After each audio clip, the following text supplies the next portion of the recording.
నేను వైజాగ్ యువసేవ హరి. తన పేరు శేఖర్, 18 ఇయర్స్.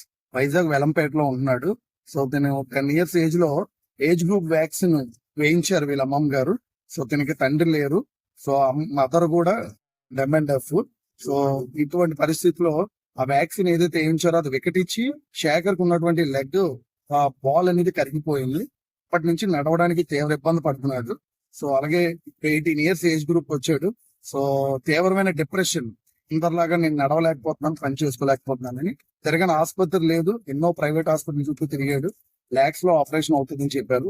సో చివరికి ఈ రోజు కేజెచ్ సూపరింటెండెంట్ వాణి మేడం గారి దగ్గరికి వచ్చాం.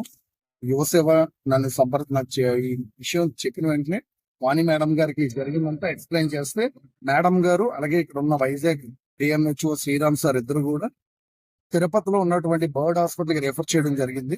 సో అక్కడ అత్యాధునిక ఎక్విప్మెంట్ అది ఉంది.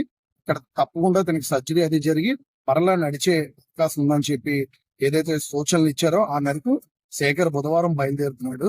సో దానికి సంబంధించిన పేపర్స్ కూడా పేజెస్ యాజమాన్యం రెఫర్ చేస్తూ ఇవి రాశారు.